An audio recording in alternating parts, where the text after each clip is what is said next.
A story of secrets, justice, and second chances. The elevator doors were closing when Kieran Ashford saw it. A flash of gold. A glint of something that shouldn't exist. His hand shot out, stopping the doors. Inside stood a woman alone. Tall, elegant, charcoal suit that screamed corporate power. Dark hair pulled back, severe. Phone pressed to her ear. Designer bag slipping from her shoulder. And on her wrist, catching the fluorescent light, a bracelet. Golden swans intertwined wings spread in flight. Kieran's world stopped. He'd commissioned that bracelet 7 years ago. One of a kind. Had it made for his wife Isolde on their 5th anniversary. The jeweler in Boston had promised him unique, irreplicable singular. The hospital said they'd given him all her personal effects after the accident. But this bracelet was never on that list. He'd searched everywhere, called them a dozen times.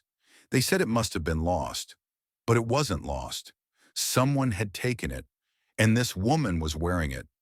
"Excuse me." His voice came out rougher than intended. She looked up startled, green eyes sharp and wary, the kind of eyes that had learned not to trust. "Where did you get that bracelet?" Her gaze dropped to her wrist. Something flickered across her face. Recognition guilt. She pulled her arm close, protective. "I'm sorry, do I know you?" Kieran stepped into the elevator. The doors whispered shut behind him, alone now suspended between floors. "That bracelet belonged to my wife. She died 5 years ago." The woman's face went pale. "Your wife, Isolde Ashford, the hospital said her personal effects were lost, but you're wearing them." Silence stretched between them. The elevator climbed 10th floor, 11th, 12th. The woman stared at the bracelet, then at him. Her lips parted. "I don't understand. I was told this belonged to Ding, 25th floor." The doors opened. A receptionist looked up, smile professionally bright. "Ms. Drake, your 9 o'clock is..." She registered the tension. Her smile faltered. "Is everything all right?" Ms. Drake straightened, vulnerability vanishing behind composure. "Fine. This gentleman was just leaving." "No." Kieran's hand gripped the door. "Not until you tell me how you have my wife's bracelet." "Sir, I'm calling security." "Do it." Kieran didn't move. His eyes locked on Miss Drake's. "But I'm not leaving without answers." Ms. Drake studied him. Saw the worn work jacket, calloused hands, grief carved into the lines around his eyes. Saw desperation that transcended reason. She made a decision. "Hold my calls. Conference room B. Now." The conference room was glass and steel, windows overlooking Boston like a living map.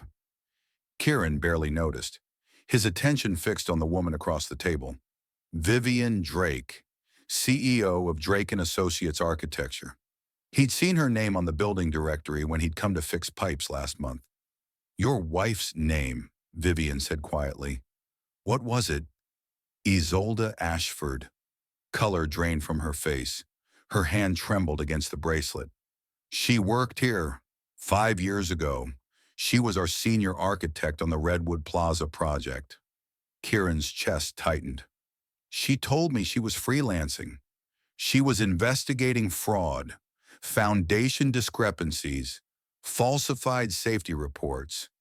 She was going to expose it." Vivian's voice dropped. "And then she died, hit by a drunk driver. I know how she died." "Do you?" Vivian met his eyes. "Because I don't. I woke up in a hospital 5 years ago with no memory of that night. They told me I was the driver. Blood alcohol, 0.12. Reckless driving, vehicular manslaughter." The room tilted. "You killed her." "The police report says I did. My father's lawyers tried to settle with your family. $500,000. You refused." Kieran remembered. The lawyers at his door. Papers he wouldn't sign. Money he'd told them to shove. "I don't remember that night," Vivian continued. "I remember being at the office. My COO brought me coffee, said I looked tired. I drank it. Then nothing. blank. Until I woke up with blood on my hands and your wife's death on my conscience. You were drugged. Hospital records show alcohol and rohypnol in my system, but the police report only listed alcohol. Someone altered it. Your father, Vivian's jaw tightened. Thaddeus Drake, he gave me this bracelet afterward. Said it belonged to the woman I killed, that I should wear it as penance, as reminder. Her voice cracked. I've worn it every day since. Kieran stared at her. This woman who'd haunted his nightmares. The face he'd imagined behind the wheel. The monster who'd stolen everything.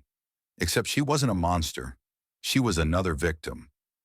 Why are you telling me this? Because I've been trying to prove my innocence for 5 years. Failing. Alone. Vivian looked at him directly.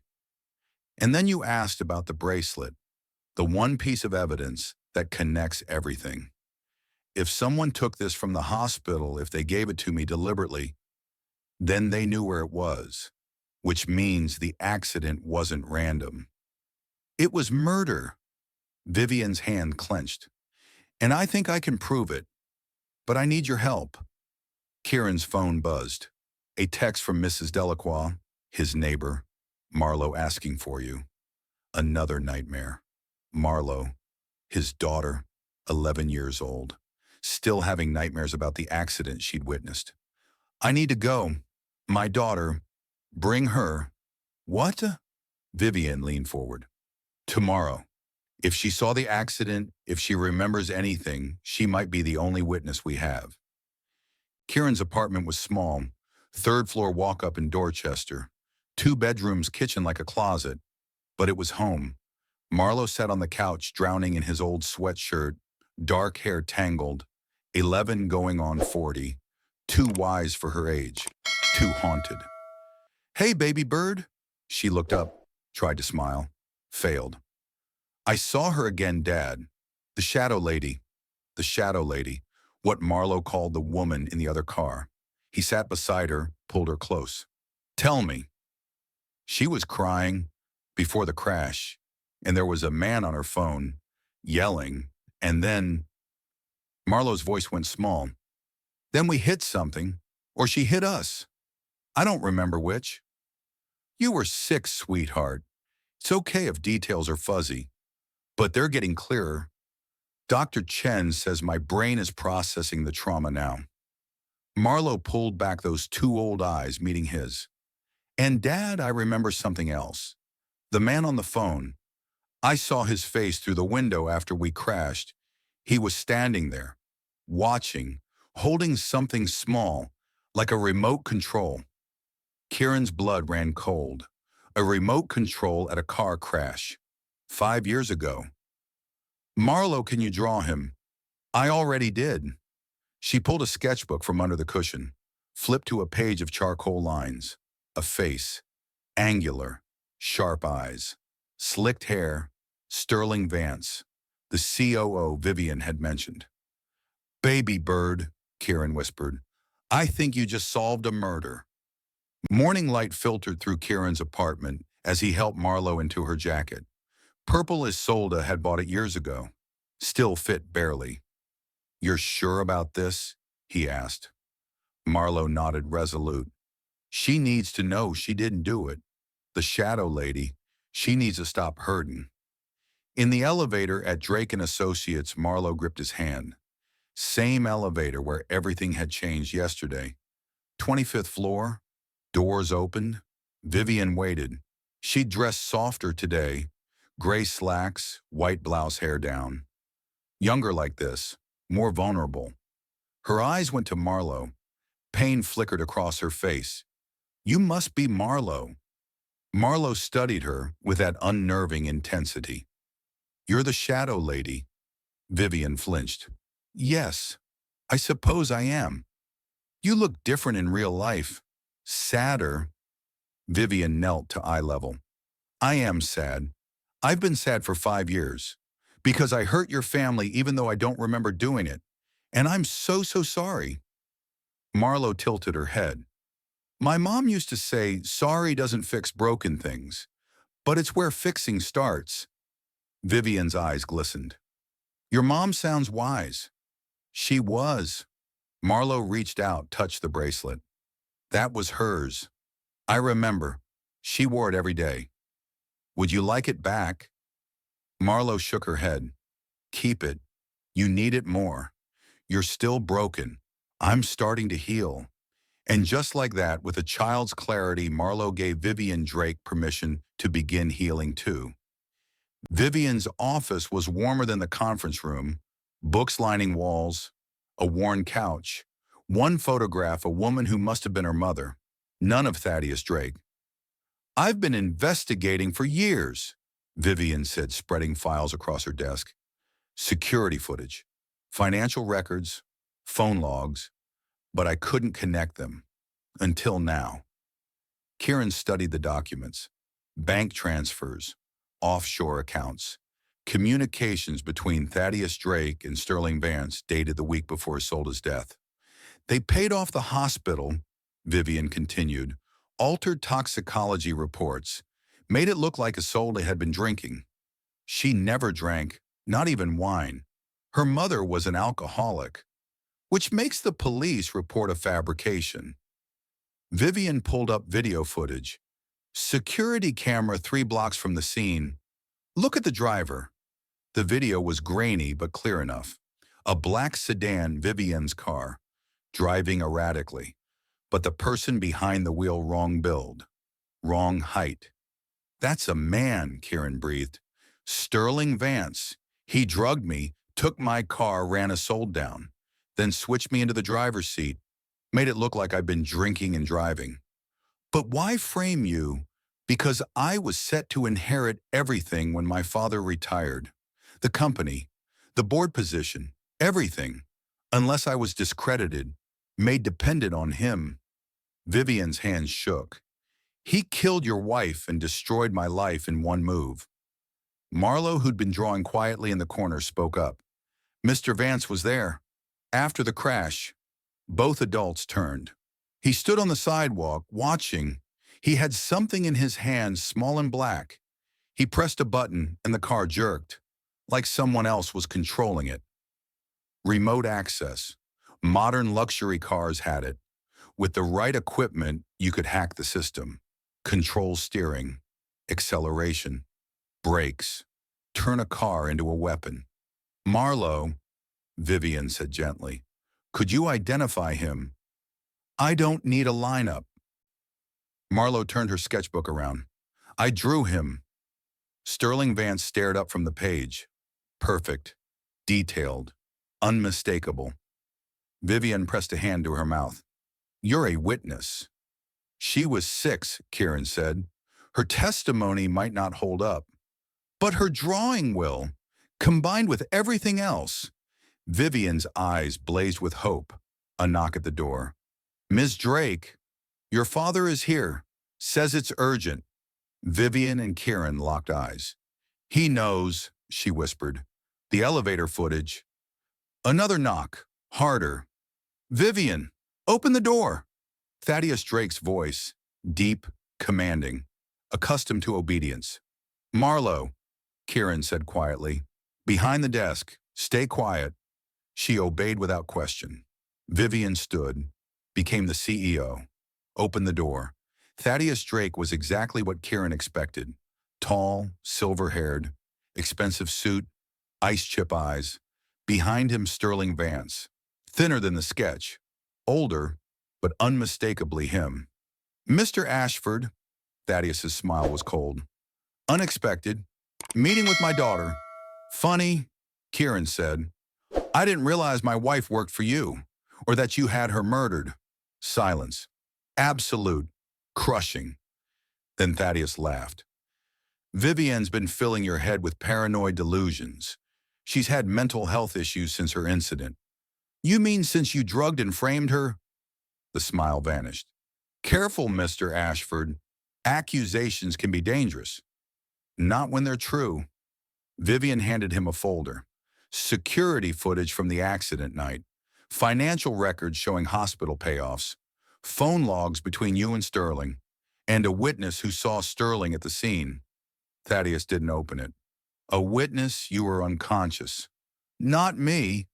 Marlowe stood up from behind the desk, small but fierce. Me. Sterling Vance went white. You were 6 years old, Thaddeus said dismissively. Child testimony is unreliable. Maybe, but I have photographic memory. My therapist says it's how my brain processes trauma. Marlowe held up her sketchbook. I've drawn Mr. Vance every night for 5 years. Same face, same remote control. She walked forward, held the sketch out to Sterling. You killed my mom, and you made Miss Vivian think she did it. Sterling looked at Thaddeus. At Vivian. Trapped. Before anyone could react, Thaddeus reached inside his jacket. FBI hands where I can see them. Agents burst through the door, weapons drawn. But Thaddeus didn't have a gun. He held a phone. One press, he said calmly, and every piece of evidence you've gathered disappears. Servers wiped, backups corrupted. I've spent 30 years building this empire, Vivian. You think I don't have contingencies? Vivian's face paled. You're bluffing. Am I Sterling? Tell them. Sterling looked at the agents, at Vivian, at Marlowe's drawing, and made his choice. He's not bluffing about the servers, Sterling said quietly. But he's bluffing about getting away. Because I copied everything. Sent it to the FBI, the SEC, the Boston Globe. It's already out there, Thaddeus. You can't delete the truth. Thaddeus's hand trembled. His mask cracked. You betrayed me. You made me kill a woman, frame your daughter, turn me into a monster. Sterling's voice broke. My daughter is 10. I want her to know I finally did the right thing. The phone slipped from Thaddeus's fingers. Thaddeus Drake. The lead agent said, you're under arrest for conspiracy to commit murder, obstruction of justice, and corporate fraud. As they cuffed him, Thaddeus looked at Vivian. Not angry, empty. I did this for you, to protect our legacy. No, Vivian said steadily. You did this for yourself, and you destroyed everything that mattered. They led him away. Over the following weeks, Kieran and Vivian built their case brick by brick. Late nights in her office became routine. Marlowe would curl up on the couch, sketchbook in hand, while the adults worked through documents. Sometimes Vivian taught Marlowe sign language, something she'd learned years ago when words felt impossible. This means hope. Vivian signed fingers, moving gracefully. Marlowe copied her, then signed back, family. Kieran watched from across the room, watched his daughter's walls come down, watched Vivian smile, truly smile for the first time. One evening, Vivian's kitchen sink broke. Kieran came to fix it. You don't have to, she protested. I can call someone. I am someone. He knelt with his tools. Let me help. She watched him work, capable hands, focused, and realized this man could have hated her forever. Instead, he chose to see her, help her, build something new from ruins. When he finished, their eyes met. Neither looked away. The trial took 18 months. 18 months of depositions and media circuses and legal warfare. 18 months of Thaddeus Drake's lawyers fighting desperately. 18 months of Kieran and Vivian learning to navigate their new reality. They didn't become friends immediately. Too much pain between them.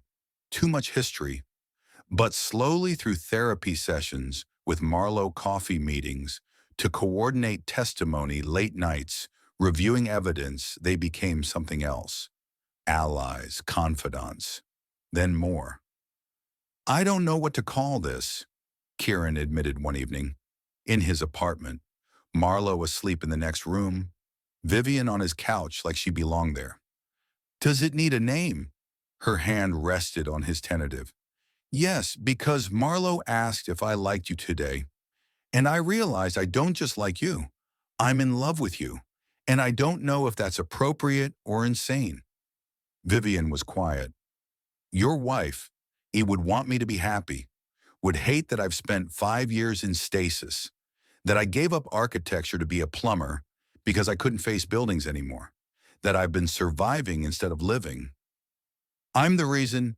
You're not. Kieran turned to face her fully.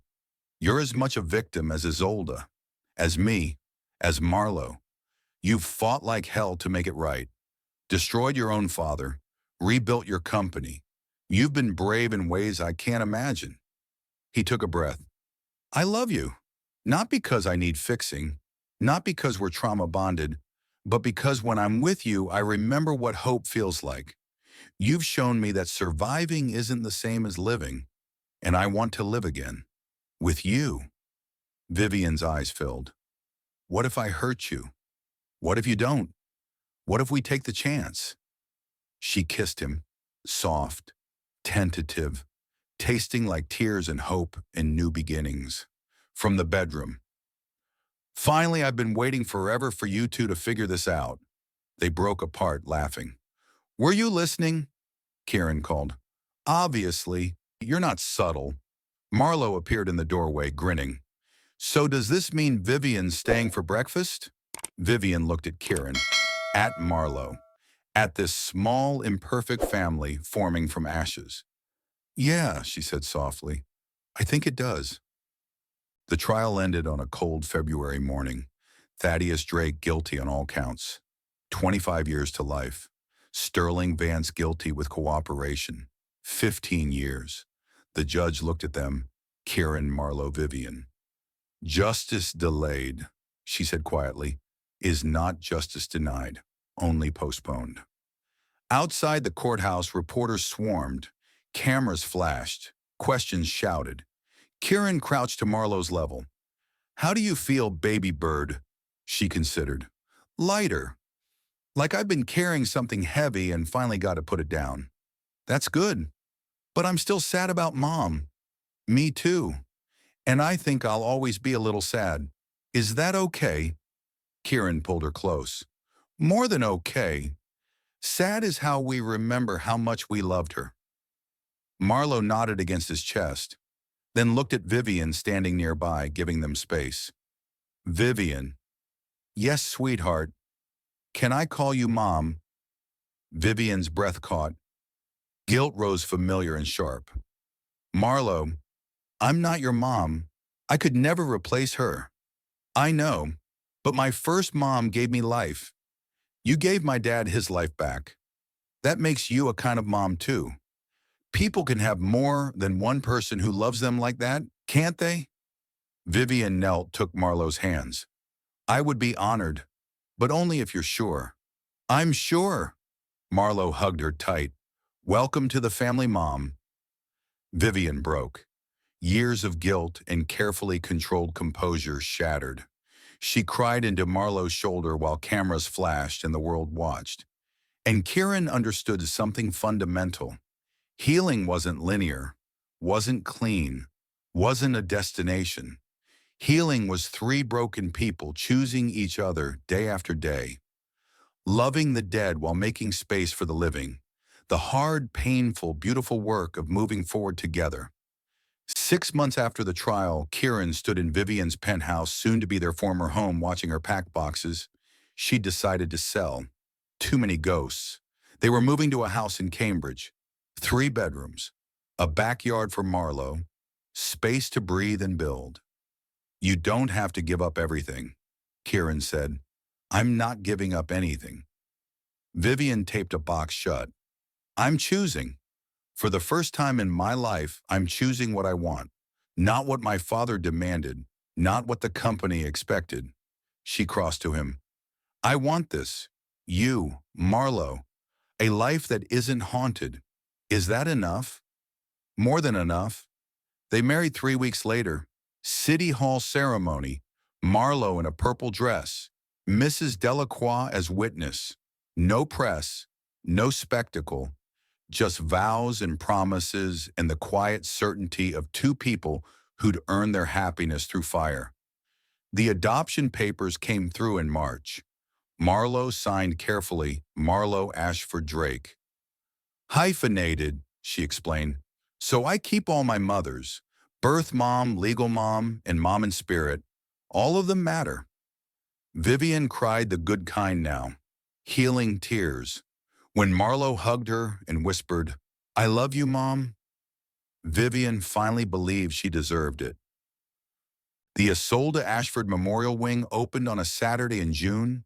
Glass and light, sustainable design, built to her specifications, the ones she'd been preparing before she died, the ones that exposed Thaddeus Drake's fraud. Under Vivian's leadership, Drake and Associates had been restructured, ethical, transparent. The Redwood Plaza project torn down, rebuilt properly. Isolde's vision realized at last. In the center of the memorial, a plaque. Isolde Ashford, architect, mother, true seeker. Build things that last. Kieran stood before it.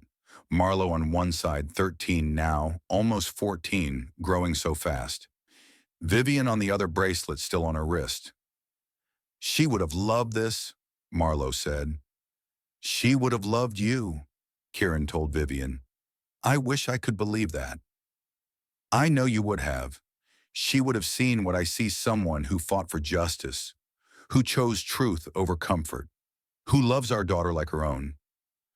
"Our daughter," Vivian corrected softly. Those words still sent warmth through his chest. "Can I tell you something?" Marlo said suddenly. "Always. I dreamed about Mom last night. First Mom. She was smiling.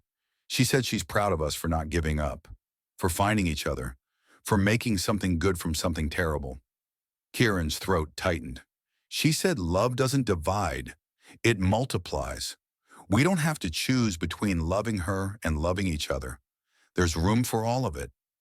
Vivian pressed her hand to her mouth, tears streaming. Kieran pulled them both close. His daughter, his wife, his future. "Thank you, Isolde," he whispered, "for everything, for Marlo, for leading us to truth, for giving us permission to be happy." Sunlight broke through clouds, flooding the memorial with gold. For just a moment, Kieran could have sworn he felt Isolde there.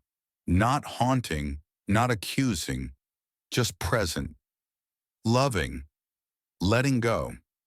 "Come on," he said, wiping his eyes. "They're opening the doors. Let's celebrate the life she lived and the legacy she left." They walked toward the entrance together, Marlo in the middle arms linked with both parents. A family forged not by blood alone, but by choice, by justice, by the knowledge that sometimes the worst moments lead us to the people we need most. Behind them, sunlight caught the bracelet on Vivian's wrist. Golden swans, intertwined, wings spread in eternal flight. Forever yours. Not just Isolde's promise to Kieran anymore, but a promise between all of them.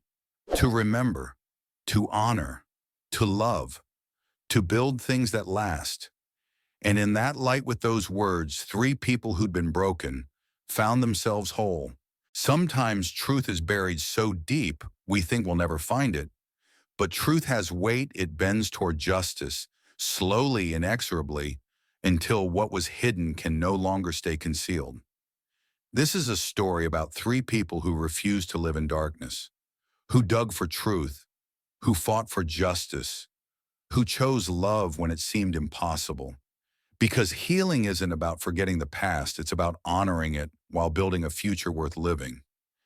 And the family we create from our fragments becomes the strongest foundation of all.